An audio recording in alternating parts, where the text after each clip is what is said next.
Prepare for a compelling clairvoyant journey as storyteller Nicola and psychic Darcy delve into the chilling history of this famous astrologically nicknamed serial killer. You'll be astounded to learn how Darcy knew the third victim was female. Okay, any better sense of who might that be? And it's mainly because I can't feel, this is how I can distinguish between male and female. No whiskers. You actually get a feeling of someone's face in your hands? Yeah, no whiskers. Oh, someone who's dead. You can get a feeling of their face having whiskers or not having whiskers. Yeah. And amazed as to how Darcy knew why the Zodiac changed his MO to ambush his fifth and sixth victims. Because it's daylight, so we wanna accomplish our goal, but we're not really wanting to bring the police down on us. And you will be both shocked and saddened by the final poignant thought of his last victim. Can Paul tell you anything about his fate? It's really weird because when you ask that question, I hope. Paul Stein said that? Yeah. Wow. Welcome to Seeing Dead People, the slow burn storytelling podcast where our host, Nicola, challenges her psychic friend Darcy to communicate with the dead and unravel historical ghost stories, unsolved true crime mysteries, and all things paranormal. If you want to be spooked, amazed, and entertained, stick around for an astonishing, deep dive convo with the spirits on the other side. Radio Sydney presents Seeing Dead People, episode 47, The Zodiac Killer Unmasked. Hello, Darcy. How are you doing this afternoon? I'm doing great. How are you, Nicola? I'm doing great. We've got quite a show ahead of us today, Darcy, so I'm really keen, as always, to talk to you about it, and really keen to know if you're feeling anything today about our subject matter. At this point, as usual, I'm going to say murder and mayhem. Okay. Strangely enough, this time, though, I'm not feeling that British accent. Oh. Okay. So either we're looking at another country, we're looking close to home, but I'm not feeling the British accent. Okay, that's cool. Now, so when you say feeling the accent, you hear an accent, don't you? What do you mean by feeling the accent? Okay, maybe it's more like hearing the accent. Okay, fair enough. Okay. Well, just before we started, you were feeling a bit queasy and needed to have some nourishment. It doesn't really surprise me because in the past, when we've had this sort of show, you've had some nausea. So you clued in very quickly on, we're not geographically over the pond. We're actually closer to home. We're in fact directly south, heading to the west coast state of California. Specifically, Darcy, we're going to be roaming around the north of the state on the Pacific coast side, around San Francisco Bay and the Napa Valley area.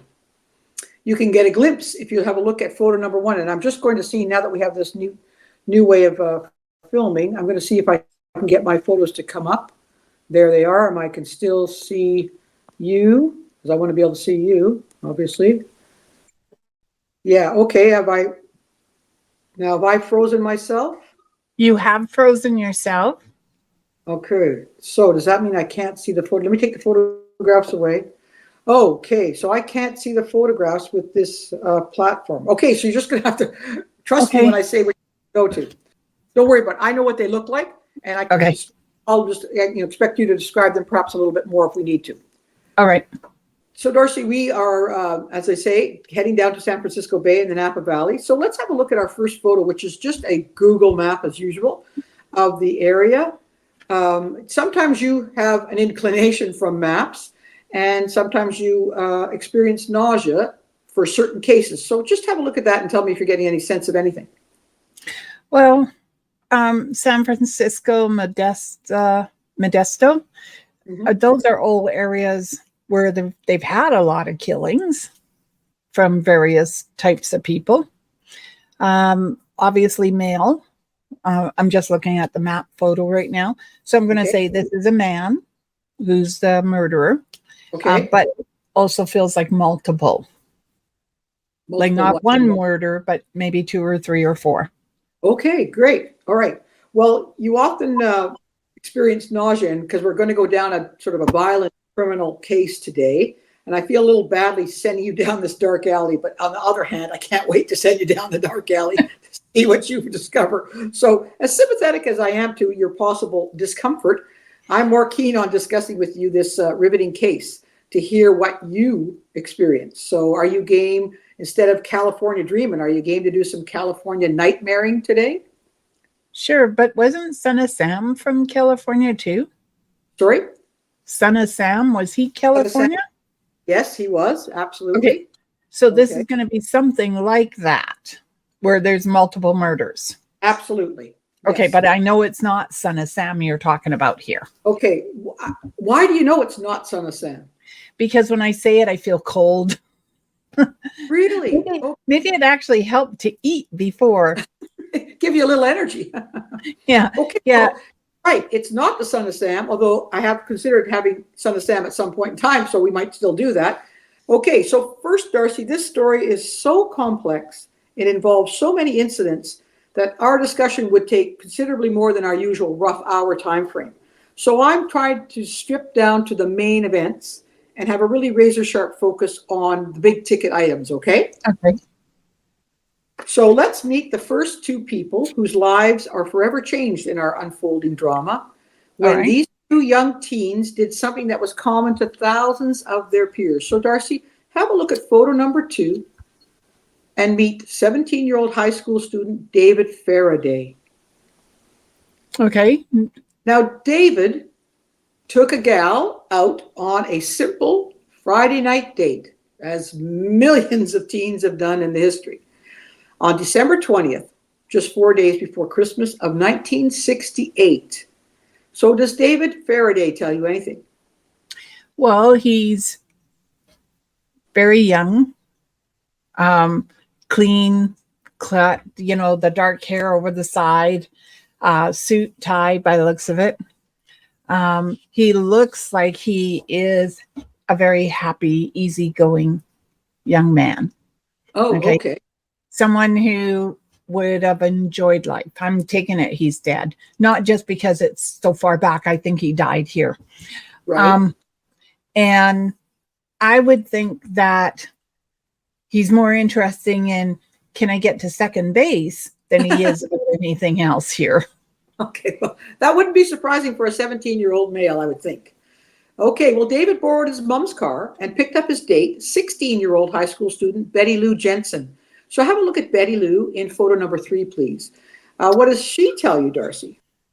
She's a little mischievous. She's got dark hair again, given the photo. Probably where it comes down, not square face, but sort of a little oval rectangular. Okay. Yeah. Big eyes, bangs. She looks like my cousin. Oh, okay. And again, sort of get the impression at least one of them worked. I'm not sure which one of them. Out to enjoy the evening, have a little talk, get into a little trouble like our parents tell us not to at that age. Right. But no idea that I'm taking it again because you're bringing them forward. They got killed this night. Okay, so you're right there. Unfortunately, this pair of innocents had the great misfortune to park at a quiet, out-of-the-way lover's lane, as one would do, on Lake Herman Road near the city of Vallejo in California. What do you think happened? You're saying that they've been killed, Darcy. Tell us what you're thinking about what happened to these young people. Well, I feel like someone either shot them, cut them. Like I'm seeing blood. You're seeing blood. Okay. Yeah. Well, you've no doubt heard of the classic and terrifying urban myth where two teens are killed by a deranged stranger while making out on a dark lover's lane, right? You've heard that old tale. Yeah, the hook. Exactly, the hook. Well, there's no hook tonight, but tragically, David and Betty Lou were viciously attacked by a crazed maniac, and they experienced this horrendous urban myth. These two attacks mark the beginning of a multi-year cat and mouse hunt, Darcy, where California authorities desperately track an extraordinarily bizarre and sadistic serial killer. Okay, bear with me a sec. Okay, I'm hearing Red River Valley. So is the river connected somehow? Well, it's a state park, which I presume it's a lake state park, so there is water nearby. As to whether it's a river, I'm not sure, but there's definitely a lake. Okay. Well, let's keep the word river in mind here.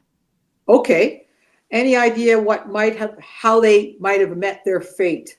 Well, I would think right where they are, maybe they were trying to help someone. No, not really. I feel like the person knocked for help. So they were young, gullible, willing to help a stranger. Okay, well, what happened? What we understand happened is that they were attacked around 11:05 to 11:10 p.m. We know that incredibly tight time frame, Darcy, because they were spotted alive by a passing motorist at around 10:15, and then again they were spotted at 11. Okay, just before the attack. The police have a theory that the killer pulled up in his car beside them on the passenger side, about 10 feet away. He left his car and approached the couple. So as you say, perhaps being gullible young individuals, they wouldn't be thinking anything untoward. This individual immediately started firing shots into the vehicle. Okay. So, do you have a sense of what happened next? Well, I still feel as though they may have been cut. And I'm not sure if I'm supposed to say they were cut up. Okay. But I still feel like I'm supposed to say they were cut. Okay, that's interesting. This pulled out of the vehicle and cut? No, they were shot. Betty Lou was shot first. They tried to get out. She was gunned down from behind. David was shot in the head as he tried to flee. And it only took about 3 minutes for this whole horrendous event to occur. Then the killer disappeared. Sadly, Betty Lou was found dead fairly short after somebody came upon them. Remarkably, young Faraday was breathing. Do you think he could tell us anything about the assailant, Darcy? I'm sort of feeling there should be a no to that answer. I mean, I feel male. That's about it. Okay. Well, you're right. Go ahead. Was there some sort of symbol or something left at this killing? Not at this killing. I'll give you that hint, Darcy, but okay. You've hit a very important part of this whole storyline. Okay. Despite an intensive, detailed, and lengthy investigation, the police found no evidence, no tire prints, no footprints, no witnesses, no motive for the killing of these young teens. Just an insane act by the proverbial madman. Of course, this created a sensation, and the events were widely covered by the media. Any idea what happened next? Our next incident, as it continued? I would think someone else got killed. Okay, any better sense of who might that be? It should be a female, not a male. Okay. And it's mainly because I can't feel, this is how I can distinguish between male and female. No whiskers.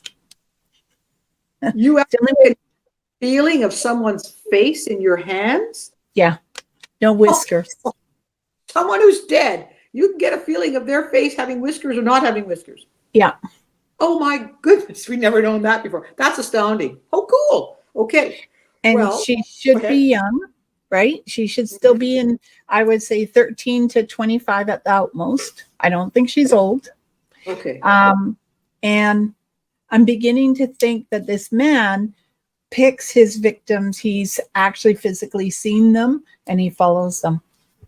Okay, well, that's a very interesting point. I hope we'll expand that later, because the theories are, how were these individuals targeted is a very intriguing question in this whole incident. So we're moving forward nearly 7 months to another holiday date, July the 4th of the next year, 1969. Another young couple went on a date. Unfortunately, I only have a photo of the female, whose name was Darlene Farron. She was only 22. She was driving with her date, a young man named Michael Majot, who was just 19. We can see Darlene in photo number 4. can you get us, it's not a great photograph, but can you get a sense from this young gal?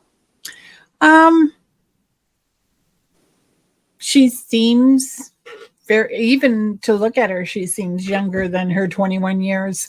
You know, neck, shoulder, like right at the neckline, hair, simple face. Can I ask, does she waitress? I believe exactly. I think that's what one of her, I believe that was her job. Exactly. Now, how do you know that? Well, simply because I see an apron in my head. Oh, okay. And also, again, the other girl and this one have similarities between one of my cousins who used to be a waitress. So I'm sort of relying on the information I'm getting that maybe there's a connection. Oh, neat. Okay. Well, shortly after midnight, they went for a ride in Darlene's car. Darlene's the driver. There's some information, Darcy, that they might have been followed, but that's never been proven. We do know that Darlene knew the first victims, and she lived close to Betty Lou Jensen's home. She drove to a popular hangout in a park called Blue Rock Springs, which happens to be only 2 miles away from where our other individuals were killed at Lake Herman Road. So what happens to this young couple, Darcy? Well, I'm sort of thinking the same type of event, you know, Okay. pull up, shoot. Again, one of them it's just it's such a large gap in between, almost a year. Mm-hmm. So is there any chance, because she does look a little like the other girl, that there may have been a mistake in the first place of who I wanted to kill? I can't tell you that right now, but it's a good question. Okay. But I would say the same occurrence then. Okay. Well, this is where there's the understanding of actually what happened that night is a bit confusing and uncertain. Supposedly, another car approached, parked a bit of a distance away, and sat there in the dark with their lights off while this couple is over a little further away. The young man, Michael, was a bit leery about this person being nearby. Darlene was unconcerned. There seems to have been some controversy about whether Darlene Ferrin actually knew her killer. Do you think she did? No, my answer is no. I'm thinking if this is Lover's Lane again, Yep. you would expect other cars to be there.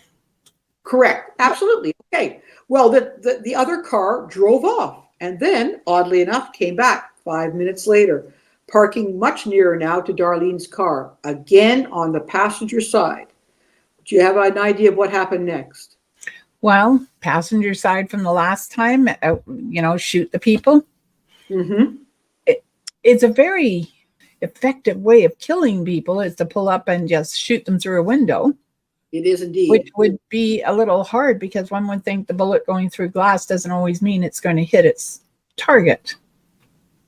Do you think it's possible that might not have happened in that manner?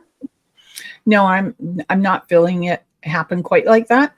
Okay. But I want to say I sort of feel the young man might have got out of the car to see who it was. Okay. Well, the circumstances were that this stranger got out of his car, shone a flashlight into the passenger side, so therefore into Michael's face and Darlene's face. I think Michael thought he was a policeman. Yeah. Rolled down the window, as one might, right? I mean, it's dark and you're just seeing a light coming at you in the dark. You're blinded completely. The man holding the light remained mute, but he fired a gun right into the car. One bullet hit Darlene in the neck and another struck Michael's arm. Then the killer returns to his car. Then happens to notice Michael desperately trying to get out of Darlene's automobile and escape. The killer then races back and shoots each one of them twice. So they've already been shot once each. Now they've been shot twice each. Yeah. Then he goes back to his car and drives away. A nearby golf course caretaker heard the commotion, the gunshots, and later estimated it happened about 12:10. Again, there were no clues from the shooter, nothing left behind. The injured couple was discovered a little while later, taken to hospital. What do you think happened to Darlene Ferrin and Michael Majot at that time? Well, I would have thought if Darlene got shot in the neck, could have hit a carotid artery or something. So I would think she's dead. Okay. Michael, I am of second minds on him, but I'm going to say he probably died as well due to gunshot injuries. Okay. Do you think either one of them was able to provide a description? I'd love to say no, but there's a part of me that says yes. Now, why would you Okay. love to know? Because given she was shot in the neck, pretty hard to talk. Okay. And with him, depending on where he got shot, but I keep hearing no description. And maybe there's my problem. No description. That's what I keep hearing. Okay. Well, your spirit guides are not being good to you today in that regard, because Michael was to give a description. She, of course, wasn't. Unfortunately, Darlene died. Michael was able to give a description, and he describes a white male, large face, heavy set, 5'8" tall, weighing about 195 to 200 pounds, short, curly, light brown hair, and a pot belly, wearing dark clothes and no eyeglasses. So that's what Michael indicated. But something else happened a few minutes after the attack. Any idea, Darcy? This is where the story just gets stranger and stranger.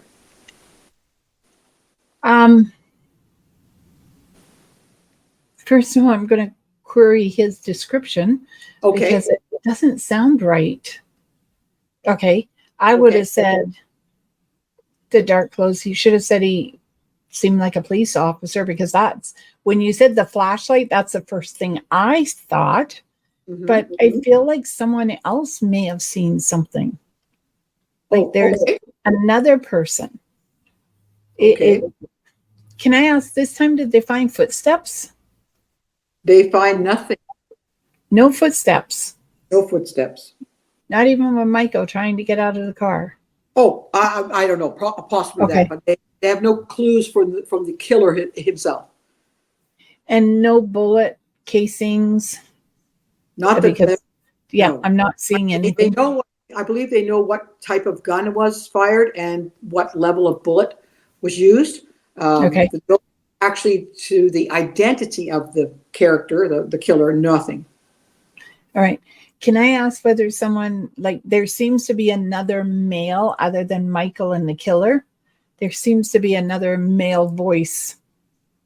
And I don't know. Okay. No, there's not another male voice, but you might be hearing what the next event was, what I was mentioning, getting stranger and stranger. Because the killer stepped up the reign of terror. He actually attempted to kill these two young people, shot at them. He made a phone call from a public box to the Valhalla police. So maybe that's the second voice you're hearing. Yep. Okay. I would say yes. Would you read the note, his actual words, which I have in showing you in photo number 5, please? Okay, just a minute. Let me bring it up. Yeah, take a minute to have a look, and then tell us what you read the notes aloud, and then tell us what you think of this note from the killer. This is what he actually said to the police. Okay. I want to report a double murder. If you go 1 mile east on Columbia's Parkway to the public park, you will find kids in a brown car. They were shot with a 9mm Luger. I also killed those kids last year. Goodbye. Yes. So he's taking credit because no one's actually found him yet, and he needs to be recognized. Exactly. He is now a predator of humans, a serial killer. Yeah, because that back then 3 people. Yeah, that have been killed. Yeah. He's proven to be very clever. Okay. He's extremely lucky because he's not left any evidence that's clues that come back directly to him, despite shooting 4 people in public with really tight time frames to actually undertake actual shooting. So my head just spins with a lot of questions here, Darcy. Is killing people not enough for this guy? What's his real motivation? What's the point of the telephone call? Is he seeking attention, as you indicated, that he wants recognition in such an open manner? Will this lead us to his identity? Like, have you any answers? Well, I would say definitely yes. I need attention because no one's noticed me. Since only 3 people died, I have to stand corrected back then they needed 5 people for a serial killer. Oh, okay. It wasn't until I think the late 70s that they determined 3. I could be wrong. Someone Okay. can Google that. I definitely feel like it's like he wants attention that other people are getting.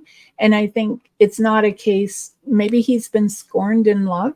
Maybe when he was younger, he wasn't loved enough. Mm-hmm.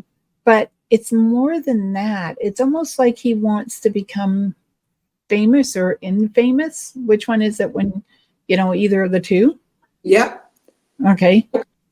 When you say he needs recognition, so you think he's going out higgly piggly, just killing young people so that he can get recognition, and then they didn't get enough recognition, so he has to make a phone call to pop it off?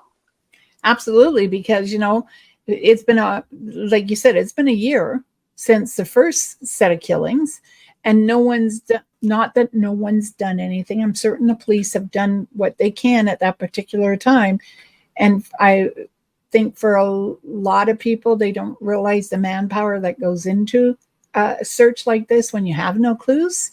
Right. But the fact that it's taken so long, he needs that recognition. Okay. He needs people to know that you're not looking for like a bunch of people doing separate crimes. You're looking for one person doing one crime. Okay. Well, his obvious desire for recognition escalates a little later in the month of July. On the last day, 3 nearly identical handwritten letters are sent to local newspapers. Oh. So look at photo number 6, Darcy, for me. It shows on the left the actual handwritten letter, and then my transcription on the right. So have a look, and then when you get a chance, could you read aloud the transcription? Okay, just one sec. Take a moment. Is this photo 6?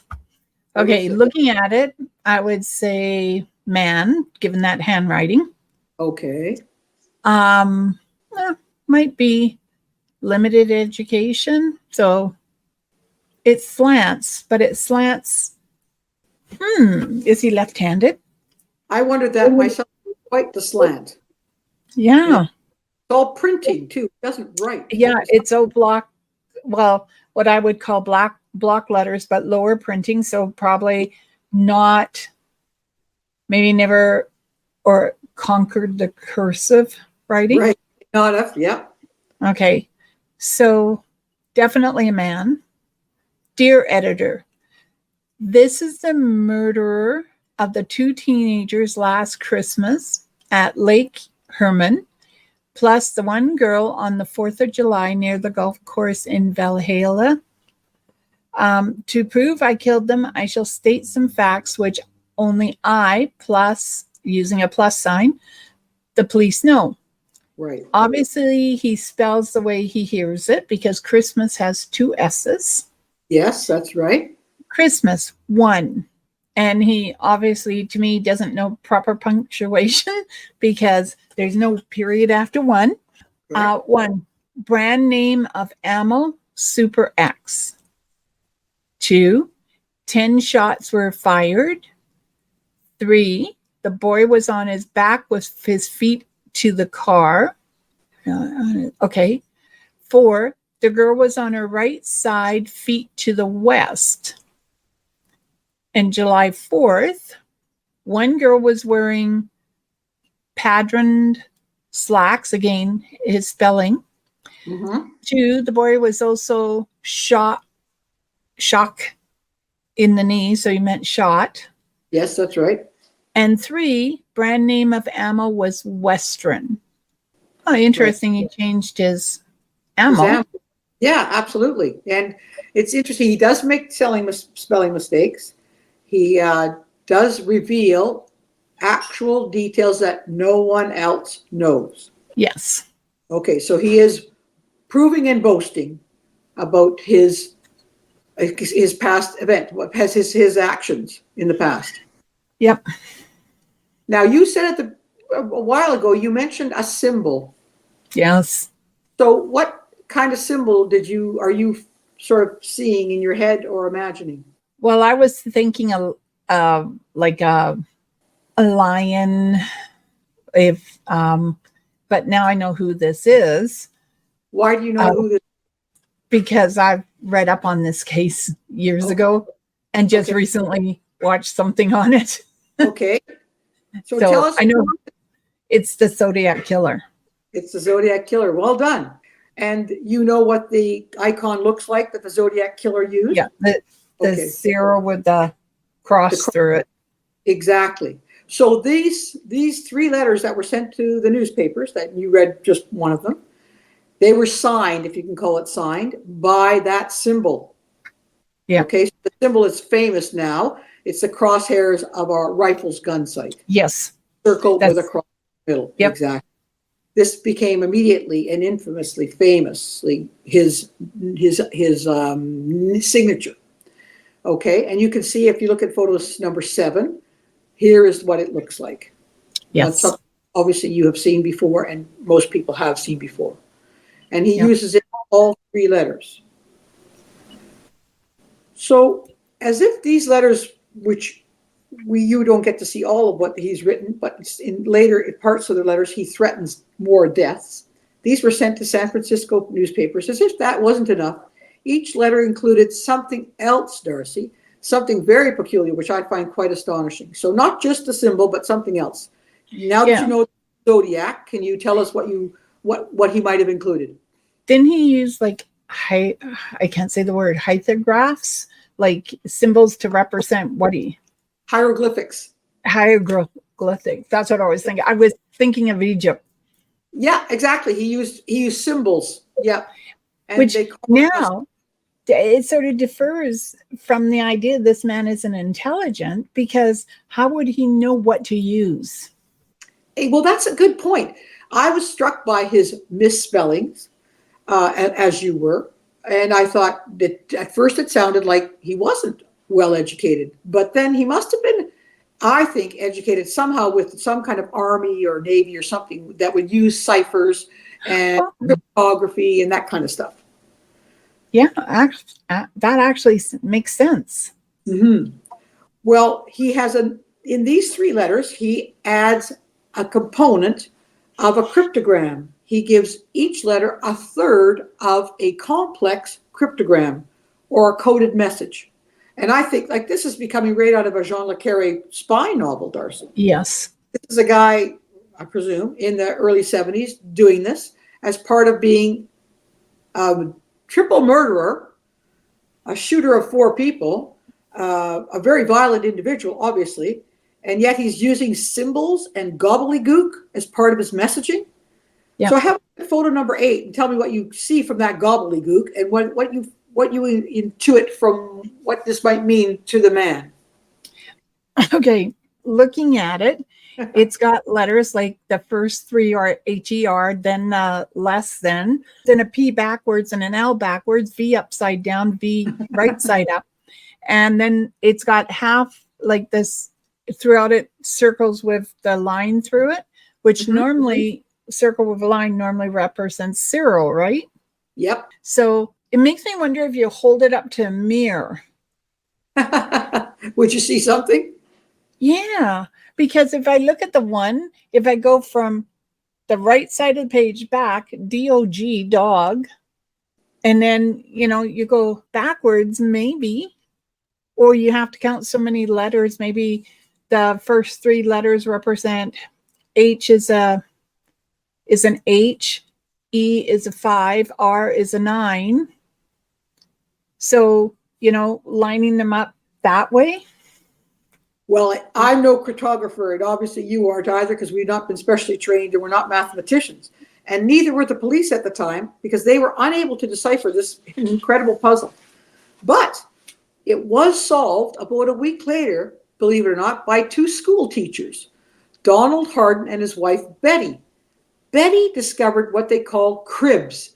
These are words or phrases that you suspect are in a message. Often they say the letter E's got to be in there, right? If it's in English language, most common letter.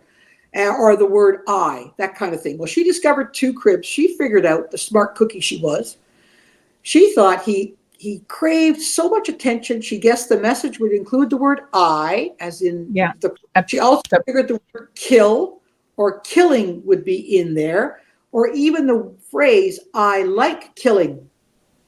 So given those cribs, those thoughts, that those letters, those words were in there, she figured out how to break this cryptogram, and they cracked the code. So if you look at photo number 9, you'll see the code and you'll see their transcription. Okay. Can you look at that and read it out to us? Okay. I like killing people because it is so much fun. It is more fun than killing wild game in the forest, because man is the most dangerous animal of all to kill. Something gives me the most thrilling experience. It is even better than getting your rocks off with a girl. The best part of it is, I'm going to fill in the blanks there, that when I die, I will be reborn in paradise, and all that I have killed will become my slaves. I will not give you my name because you will try to slow down or atop my collecting of slaves for my afterlife. And then I'm not sure what that is. EB something. Yeah. And this is the solution of Zodiac's 408 symbol cipher, solved in August 1969, including faithful translations of spelling and grammar errors in the original. The meaning of any of the final 18 letter has not been determined. Yeah. And yes, huge spelling errors. Yeah. So pretty strange dude. He's having fun with killing. He talks about slaves. He talks about the afterlife, and he uses hieroglyphics. So it makes me feel like he wants to be an Egyptian from the old days. Yeah. That jumps to my head. I mean, it's nonsense, I know, but it sort of leaps into my head that those three things kind of linked together. And you had mentioned Egypt and hieroglyphics at just a little earlier. So we now have the violent and sudden shooting and ambush and murder of 2 women, 1 young man, the violent and attempted murder of another young man, a phone call to the police, 3 written messages, weird messages to local newspapers with crypto ciphers in them. And we're just getting started on this crime spree. Like, this guy is totally off the wall crazy. Do you think? Absolutely off the wall crazy. Okay. What sense of him are you getting now, if any? Well, since he loves to kill, okay, he said it, and the fact he's used a gun, if I remember correctly, he should start stabbing people or slicing them, because it gives him more satisfaction, that high that he's looking for, because it's like that closer kill. Absolutely. Okay. So that's what I'm feeling from him. And emotionally, he is invested in this. Like, this is like going on, like he said, it's better than going on a date. And it's better than killing animals in the forest. Yep. What was some seriously sick puppy we've got here? No kidding. Wow. Okay. Well, another letter arrives at the San Francisco Examiner newspaper a few days later, on the 4th of August. In response to a request from the police, they want proof that the writer actually committed the murders. And he does write back with definitive proof, identifying the gun, the bullets, and he begins this letter with the salutation, "Dear editor, this is the Zodiac speaking," using the now famous nickname for himself. Yeah. So before we get to the next horrific event, I want to examine that use of the Zodiac as his moniker. Why is he using astrological symbols, which are astrologers use to represent the planets and stars? What do they mean to this man and his terrible acts of violence and manipulation? Well, the truth of the matter, I don't understand why he does, because a Zodiac, to me, Zodiac killing would be on the month. Every time there's a Zodiac sign, he should have followed those signs, not once a year. Yeah, I get that. I think that's the newspaper that gave him that handle, not necessarily him, but maybe he feels that because he believes, okay, let's go to Egypt. When they build the pyramids, they set them up so when the sun reaches a certain state inside of the sky, it can shine light into certain areas of the pyramid for you to see, which would coincide with zodiac time frames. So maybe that's why he wanted it. Maybe he picked them because of the month they were born in. Okay. Or the month he saw them. Okay. I'm not thinking that the zodiac name is as significant as just the idea that you don't know if I'm going to kill this month, next year. Okay. Well, that's interesting that you would pick a name that doesn't identify you. In fact, makes it more difficult to identify you. Yeah. If he had picked, let's see, deer stalker, I would think of a gun. I would think of you stalking people. Zodiac is more the ideology that people, when they fall in love, one of the things they want to know is what's your zodiac sign. Right. Well, he has two symbols, right? He has the crosshair symbol, which to me is definitive to what he is about. He's a hunter. Yeah. He's a killer. And he uses a gun which has can have a gun sight or a crosshairs icon. It's the image of looking through a rifle. But I agree with you. The Zodiac is a very strange choice for a name. I just thought of something when you did that. When you said that about the crosshairs and the Zodiac. When we're out there looking for relationships, we are looking for someone to come into our crosshairs and hoping that their zodiac sign meets our zodiac sign. So maybe what he's saying is, I'm the lover that you're not able to see because you never see me in your crosshairs. Oh, wow. That's deep. I like that. Yeah. So you never see me in your crosshairs. It could also mean I'm such a smart, manipulative guy. You'll never see me in your crosshairs. You'll never find me in those crosshairs. Yeah. Okay. We'll see the rest for last. But right now we'll finish this. Okay. Keep that thought. Okay, well, we move forward another 7 weeks. So things are happening more quickly now for the next shocking event. What happened to yet another young couple, Darcy, this time during daylight hours on September 27th, 1969, at another lake park in Napa County, California, called Berryessa. What do you think happened then? Okay. Again, by now he should be escalating. Okay. So I'm thinking surprise attack, this time not in a car,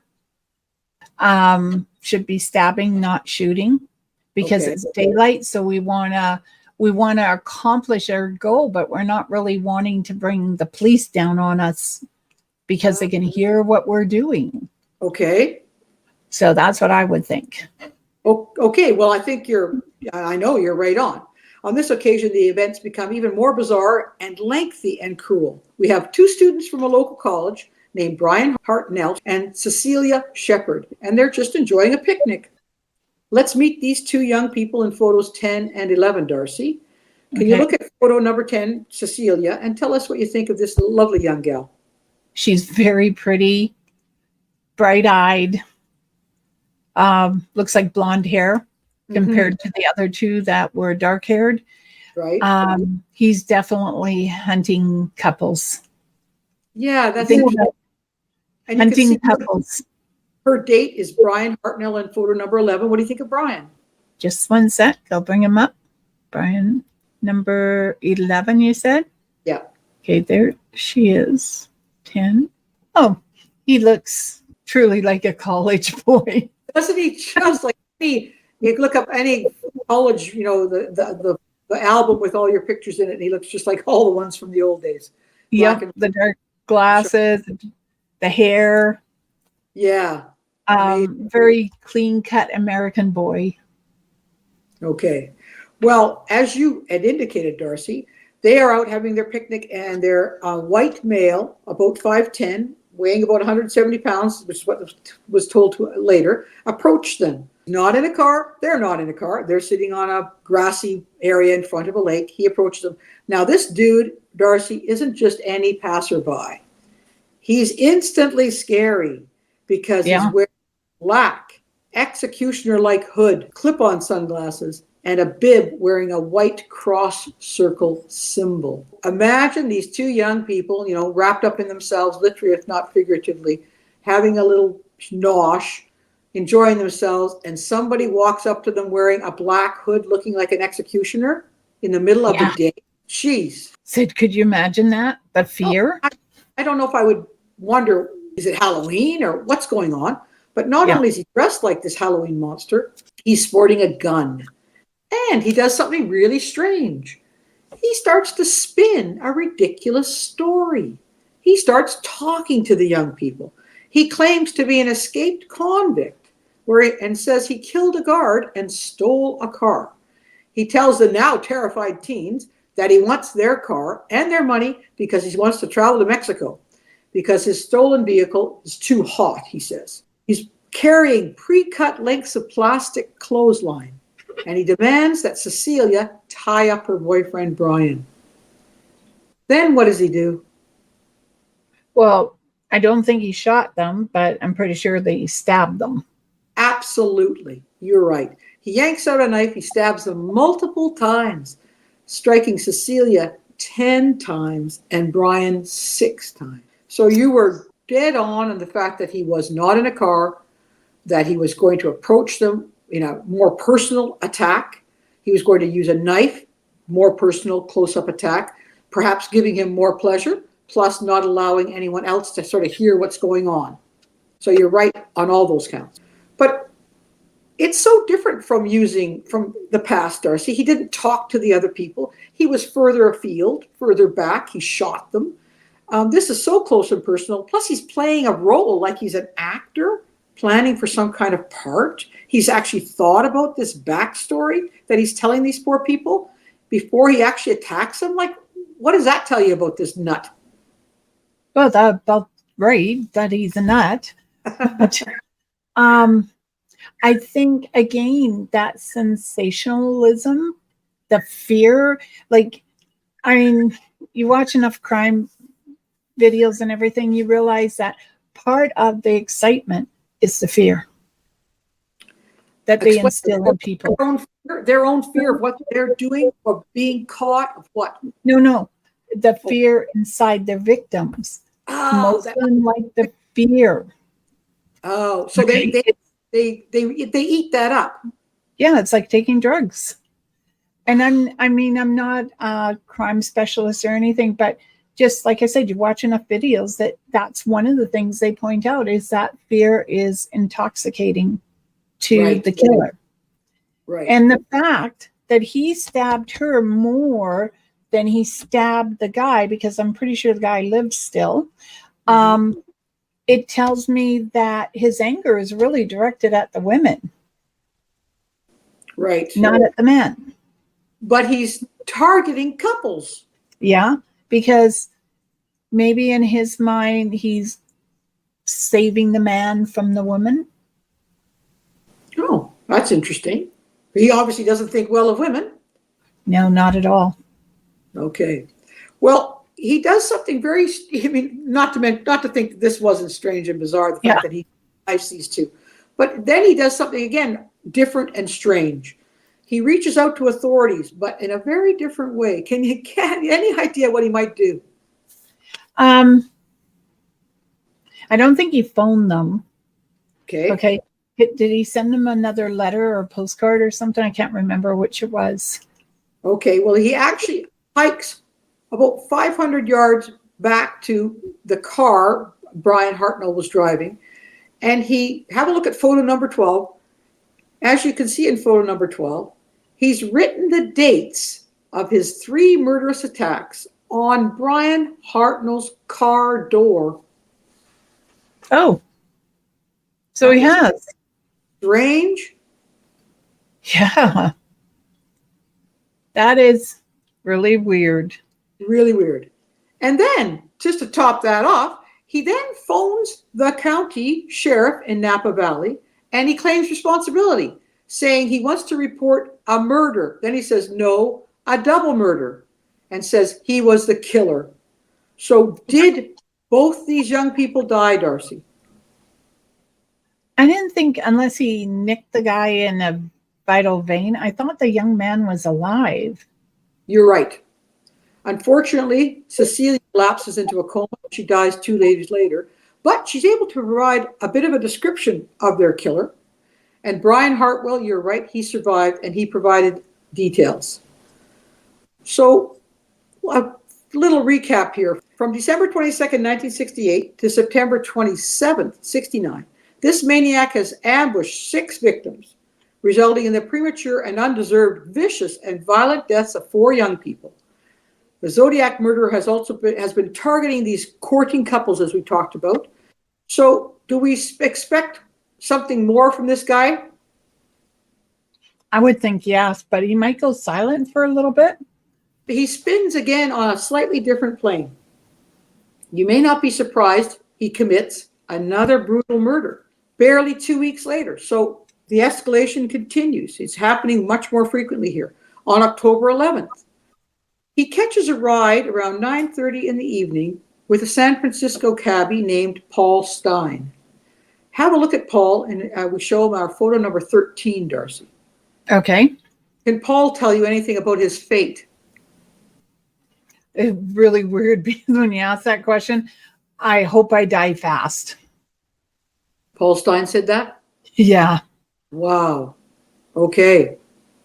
Well, Paul must have known that it was going to happen, but he was shot in the head once with a 9mm. Okay. So perhaps the guy is in the back, typical of a cab, right? Yeah. Pulls the gun. Paul can maybe see him in the rearview mirror and has that instant thought, as you have said, I hope I die quickly. Fortunately, I think he did. The shooter then steals Paul's wallet, his car keys, and tears a strip off the tail of his blood-stained shirt. Oh. So this is the first time I think our guy has taken either a trophy or something from the crime scene. Okay. So this happens in the dark, 9:30 at night, but it's a populated residential area and is witnessed by 3 teens. They phone the police, and almost immediately, a nearby patrol car spots a white male walking nearby. But unfortunately, as this can happen, there's some sort of communication mix-up within the cops or the teenagers, because the patrol officers think the suspect was black. So they ignore this white guy walking right by them. And I'm sure that guy was the Zodiac. Now, no one linked this random shooting of a cab driver, to the Zodiac until 2 days later. So here's an example of this guy not getting the attention he thinks he should get. No one's twigged that it was him that did this new murder. So he claims to the San Francisco Chronicle newspaper, not only is he the killer, but he contains in the letter a piece of the ripped shirt with Paul Stein's blood on it. Okay. So I'd like you to look at photo number 14. Oh, before we see photo 14, he also says something which is just carrying things to getting to a ridiculous level here. He threatens to kill school children. And he says, I'll just shoot out the front tire and pick off the kiddies as they come bouncing out on a school bus. Wow.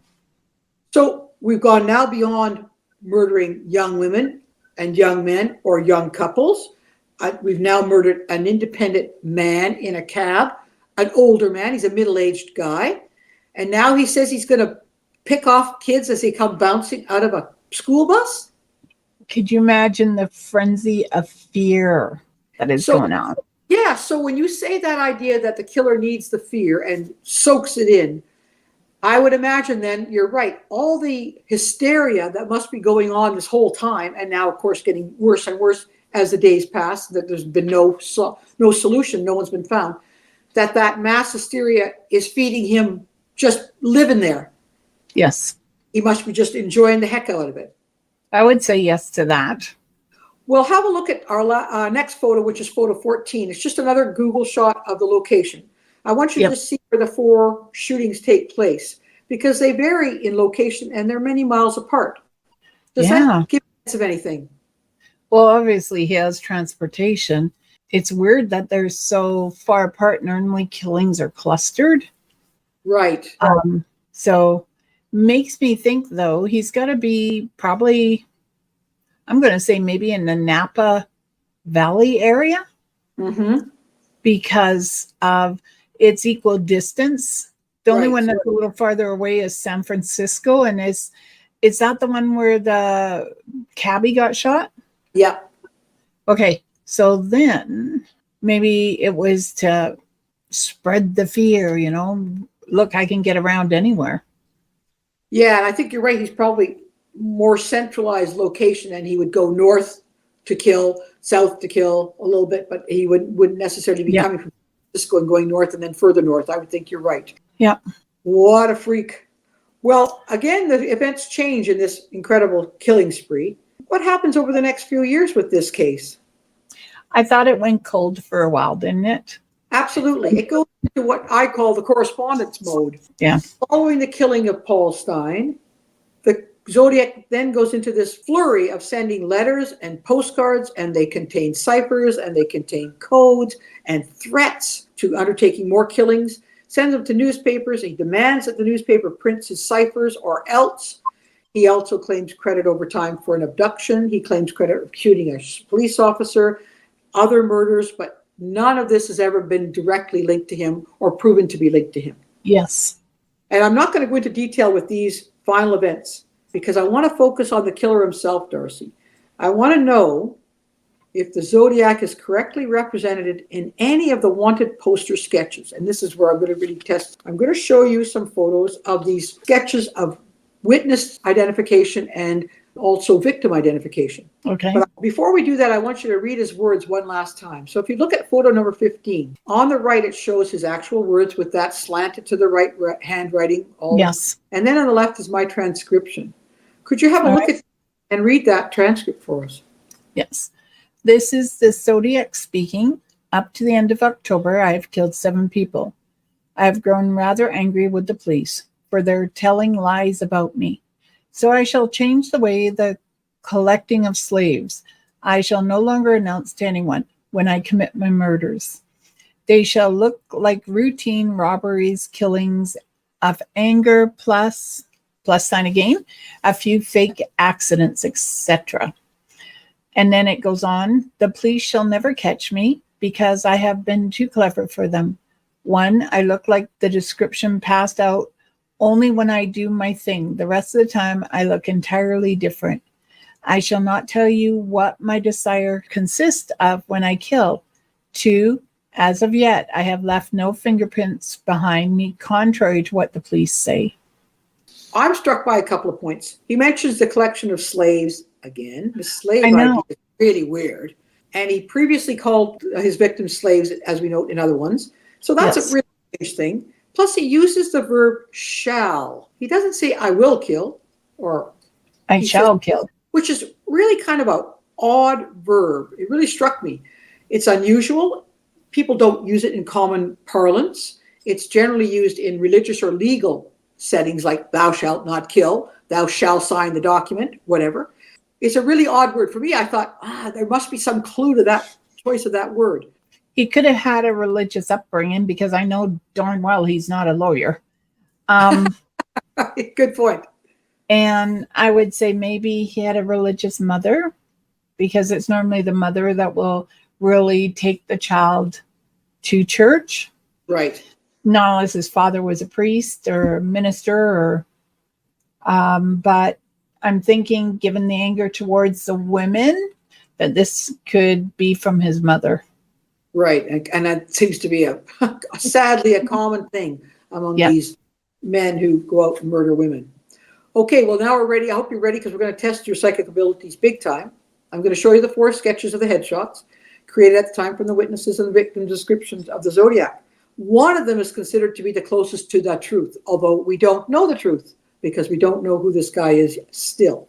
So let's see if you can highlight it from this list. Here we go. Go ahead. Before I look at the photos, please tell us. I am going to say he should have, obviously, Caucasian.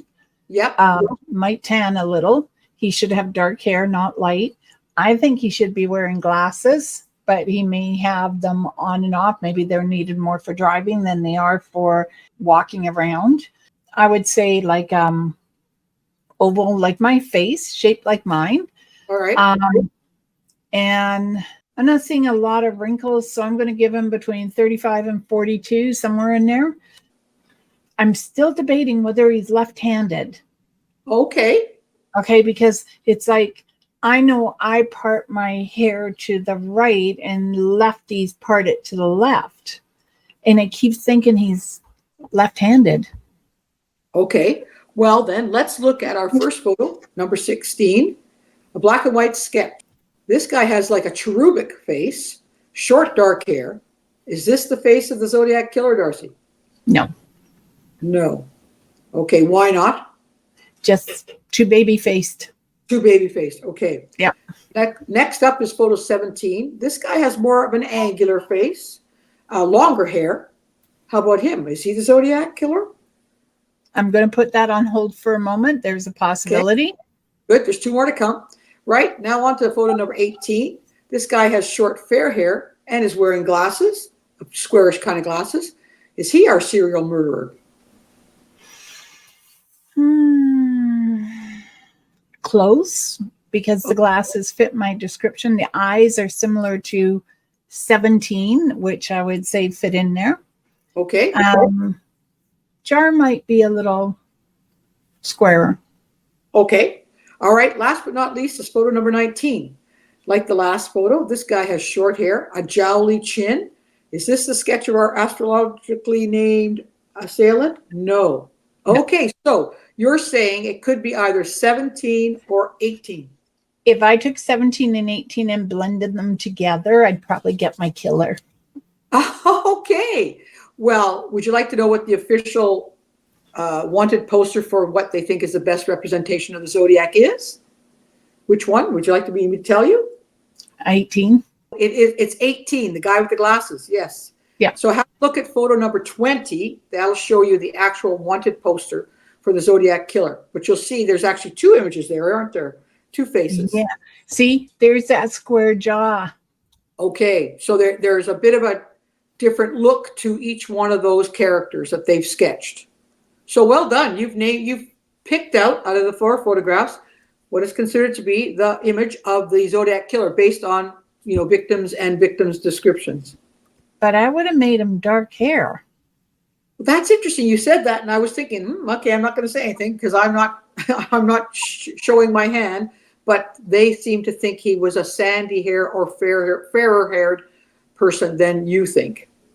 Yeah. Now, one pair saw him wearing a hood, so they're not going to get it. That could be it.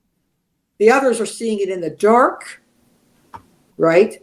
Paul Stein, of course, didn't tell us anything. So it's only the teenagers who saw Paul Stein get shot in the dark, so hard to see what color his hair was. And of course, the two couples, 3 couples, so it's hard to see what they got. They could see in the dark. The one couple during the day saw a hood. I would also say that the glasses are fake. Well, that's been a thought because when he was wearing the hooded one outfit, he was wearing clip-on glasses. So he was wearing glasses at the time.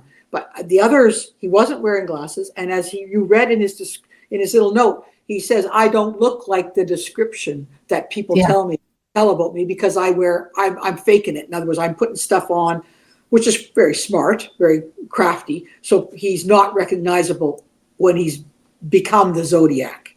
Yeah. But he was right about one thing. They never did find him, did they? You're right. They never did, Darcy. They've never found him. Now, let's talk about the guy. He's obviously somewhat intelligent, maybe not a great speller, maybe he's dyslexic. I don't know. He's manipulative. He lacks empathy. But what do you think about the kind of person who has to commit these crimes? Did he plan targeting these young couples, or did he just wander around trying to find somebody to shoot at the start? Did he target Paul Stein, a guy in a cab? Like, what is the sense of that? Paul Stein in the cab is really a throw. Like, why would he go after someone single when he's always targeted couples? I think the idea here is he's mad at couples. I think he had to see them come together somewhere to know how to find them. Well, do you think you would just hang around lovers' lanes? Because we know could have just hung around Lover's Lane for that very reason. But for me, whatever this killing is, it's all personal. Like, it's like this is him erasing something that went wrong for him because he couldn't have changed it at the time. I'd be curious to know if there had been maybe a couple of single killings before he actually evolved into doing the couples. Well, that's a very good point, because we don't know really how many he killed or attempted to kill, because not everything is necessarily related to him that we know about. There were, I have to tell you, a number of suspects, logically. However, we're not even going to go into them, because they did actually find some DNA evidence on a stamp from an envelope. And that DNA evidence was compared with these suspects, and none of them relate. So none of those people were the Zodiac killer. We still don't know who he was. But he claims in his last note, that's the last confirmed from the Zodiac communication, that he's killed 37 people, and he provides a new cipher in it. Why did he stop killing, Darcy? Or did he stop killing? Did he relocate somewhere else? Was he thrown in jail? What happened? I think that he probably may have gone to jail for something else, but I also think he got to a point where maybe physically he couldn't do the killings anymore. And when you say that, you're saying he has to be a relatively, I guess, middle-aged to younger man to undertake those killings. I mean, he just sat in a car and shot people. Then he stabbed. Well, that takes a little bit more ability. But as he gets older, you're saying he didn't have the physical strength or the... Yes. I mean, it's not a lot of strength to shoot somebody. It's funny because when I looked at his picture, what I felt was like the top of my head was going to come off. So I'm wondering... You were looking like you had a really serious headache. Yeah, so I'm wondering whether or not maybe he could have had a stroke, a heart attack. Oh, that would be good. Which would make him physically incapable of continuing with his murders. Oh, so you think he might have had a stroke or a heart, but he didn't die of it. He was incapacitated as a result. Yes. Okay, well, good. I hope he had to struggle for years and years and years in an incapacitated. And I don't know if they ever had a suspect with the name David, but that name is standing out really strongly here. Oh, David. really? So I'd be curious if they ever had a suspect with the name. Okay, well, just give me 1 second. I don't know if I go away from here, because I can look I've got the photos of the suspects, but I can't pull them up with while blocking. So I'm going to try and switch to my photos, okay? See what happens. All right. I'm going to, okay. You're down in the corner there. Okay. Let's see. Here are my photos. The are Arthur Lee Allen. Can you hear me? Yeah. Gary Francis Post. Richard Gaykowski. That's it. No David. Then I'm thinking they had the wrong suspects. Okay. Well, you're right, because they checked their DNA and they weren't a match. So they had the wrong suspects. But I haven't encountered a name for a name of David coming through. So that's as far as we know, that's the end of the Zodiac case. We don't know if he's still around. I guess he could be. What sense do you get of the man? You think he might be incapacitated? Do you think he's still alive? No, I think he's dead. You think he's dead? Do you think he's been dead for a while? Can you tell that? I would definitely say 15, possibly 20 years. Oh, okay. So a fair length of time dead. Yes. Is he still angry and needing attention in death? No, because he didn't get his slaves. So, he's sort of out of luck. So is he an unhappy camper at being dead? Probably. I would guess yes. The good part is I'm not really connecting to him. What I'm connecting to are the victims, and none of them are around him. That's what I'm feeling. Okay. None of them. All right. Well, I had never really thought of this idea before, but it struck me because you talk a lot about, what happens with people after they're dead and what they can sort of realize and feel or experience. And I've just thought of, I wonder if these horrible, crazy serial killers are still horrible, crazy serial killers in the afterlife in their heads. I mean, are they still feeling that kind of hatred No, I'm not. They go forever? No, they actually get to come back to Earth and do it again, only in a different way. They may come back trapped in a body that can't move. They may come back as an animal. When we do something that horrific, you never get that chance to come back as a human.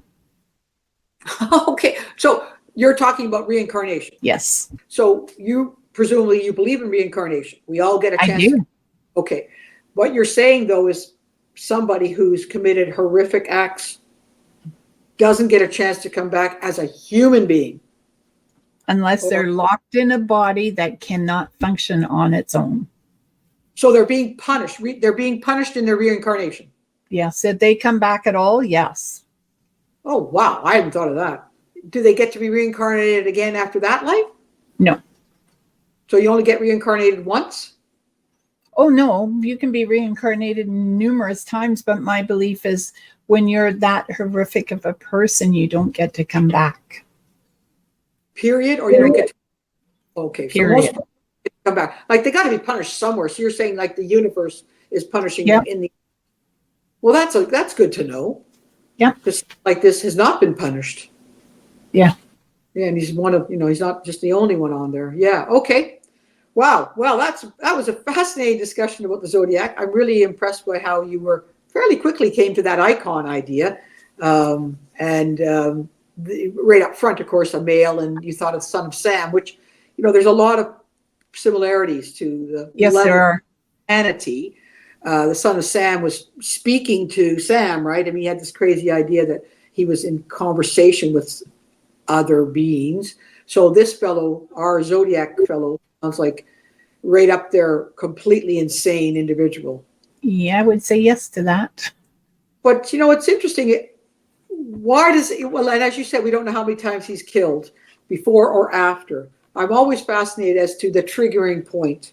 I know, people who have been horrifically treated as children and perhaps have a psychological damage as a result can start, undertaking malicious acts like, hurting animals and setting fires. And they're kind of classic to leading up to someone who's going to be a violent offender.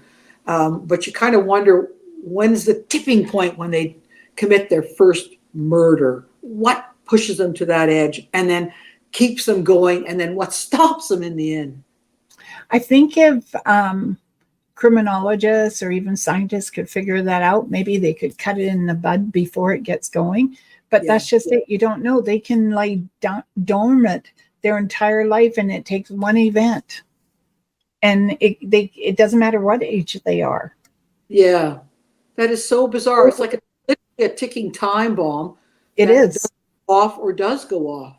Yeah. But the difference is that most people can feel like that, and we are able to control our actions and go through life and not do anything. It's those 1 in like a million, and I'm using a weird number here because I don't know the statistics. Yes.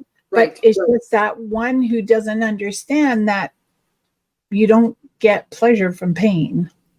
Right. Yeah. The sadists around, they think they do. Wow. Well, I guess we're lucky he's gone. Thank goodness. Yeah.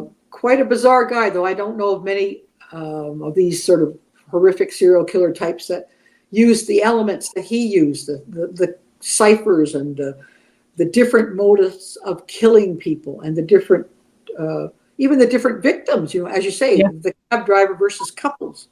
If he hated women, but he had to target couples, and yet he killed a man at that we think of as the end. I'm wondering if his other killings were outside of San Francisco and therefore didn't get the publicity that he wanted, get the fear, but a guy downtown or whatever in San Francisco in broad, in the evening would really be a sensation in his mind, perhaps. It would. And then given the time frame, they did not have the same computer system where you can link to other districts and countries and provinces or states and find that information. They didn't have that technology. Exactly. Yeah. So we have a lot of benefits now. And they didn't, of course, have the DNA. Yes. They could use to find this person in the end. Okay. Well, that was fantastic. Thanks, Darcy. An excellent. Oh, you're welcome. Hope you're not feeling too badly after having to go down that dark alley. I appreciate it. I'm fine. Okay, we'll talk to you soon. Okay, you have a great night. You too. Bye-bye. Thank you for listening to Seeing Dead People, where goosebumps are guaranteed. We would love to hear from you with questions for Darcy about her psychic process or suggestions for other mystifying situations you would like us to investigate. Please shoot us an email to info@radiosydney.ca with Seeing Dead People in the subject line. New episodes air on our website, radiosydney.ca, on the first Saturday of every month. Episodes repeat Saturday nights at 8 p.m. and Sunday mornings at 10 a.m., both Pacific time. All episodes are available as downloadable podcasts at our website or on our YouTube channel, Nicola Furlong Mysteries. I'm Dorian Mortis, weirdly keen on seeing dead people. This has been a presentation of Radio Sydney. Thank you for listening to Seeing Dead People, where goosebumps are guaranteed. We would love to hear from you with questions for Darcy about her psychic process or suggestions for other mystifying situations you would like us to investigate. Please shoot us an email to info@radiosydney.ca with Seeing Dead People in the subject line. New episodes air on our website, radiosydney.ca, on the first Saturday of every month. Episodes repeat Saturday nights at 8 p.m. and Sunday mornings at 10 a.m., both Pacific time. All episodes are available as downloadable podcasts at our website or on our YouTube channel, Nicola Furlong Mysteries. I'm Dorian Mortis, weirdly keen on seeing dead people. This has been a presentation of Radio Sydney.